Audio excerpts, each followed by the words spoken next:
But that doesn't mean Donald Trump is going to stop charging. To Daily Caller's Chris Bedford on Donald Trump not letting go of this email thing. Chris, it seems to me that even though Hillary dodged the legal bullet, there was so much in James Comey's statement today that could be repackaged and used in all kinds of ads to drive home the trustworthiness angle with her. Yeah, James Comey's statement was extremely damning, which is why it was kind of interesting when he got to the end. He basically made the case for criminal negligence and then said, well, we're not going to charge her with criminal negligence. But back to the reason why Hillary Clinton used a private server in the first place, it was so she could protect her records from FOIA requests, so she could protect them from the American public. But a D.C. Circuit judge just ruled today that private emails can now be subjected to FOIA requests. So that's not going to work, and it's actually still going to be. Is that going to be retroactive, Chris?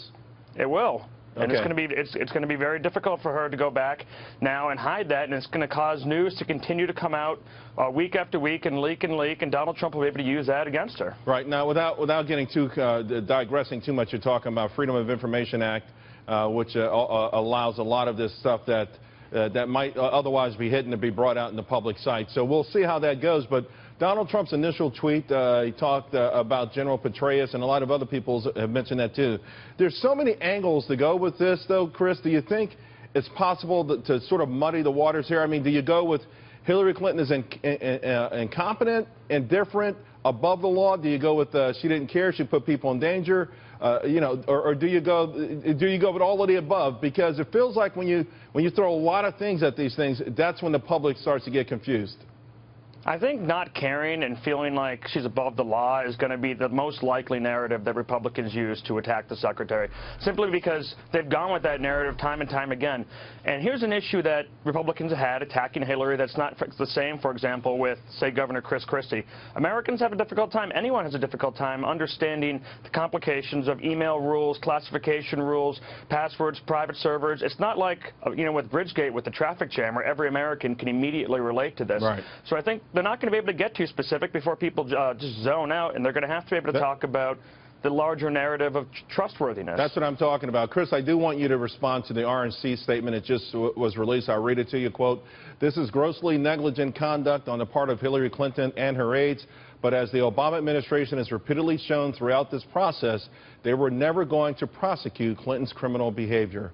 Between the Attorney General's private meeting with Bill Clinton last week to President Obama's active support for Hillary Clinton's candidacy, the American people will rightly be left second-guessing whether justice was really served."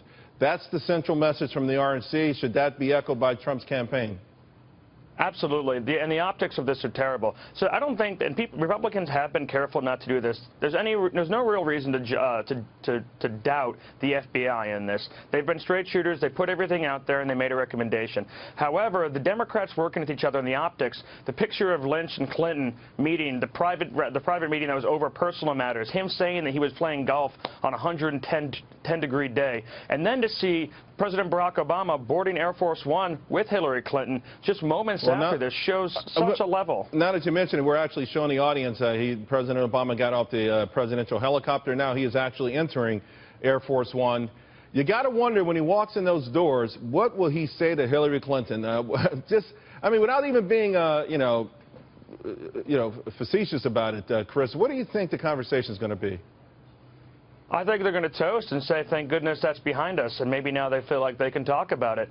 I mean, the president and Hillary are they're longtime rivals. He was the one who really took down her original rise to power, and he had the ability this time to take it down her second rise to power before the Democratic National Convention. He chose not to, and she is now in the position of campaigning against her husband's former administration legacy to support President Barack Obama's, and I think that he's really happy to see that she's in a safer place and is going to continue the work that he has done in the White House. So you're saying that's the quid pro quo? Mm-hmm. Wow. I got to tell you, it's really tough. But here, before I let you go, Bernie Sanders has weighed in and says his campaign continues, at least a spokesperson for him. So he was waiting for an indictment. That's not going to happen. But he's still campaigning, and, you know, he's still something of a king/queen maker, if you will. He absolutely is. And an indictment is what he really needed if he wanted to get a chance at being the nominee. Maybe Joe Biden couldn't come out too. And neither of those guys got the indictment that they might have been secretly in their hearts of hearts looking for. But his final mission is not actually power. Bernie Sanders' mission is to take America to the left. He's a declared socialist. And you can see Hillary Clinton's, the Democratic platform that's come out, free college for illegals, massive minimum wage. He is succeeding in that. And I don't think he's going to stop beating that drum all the way to Philadelphia. All right. Thank you very much, Chris Bedford. President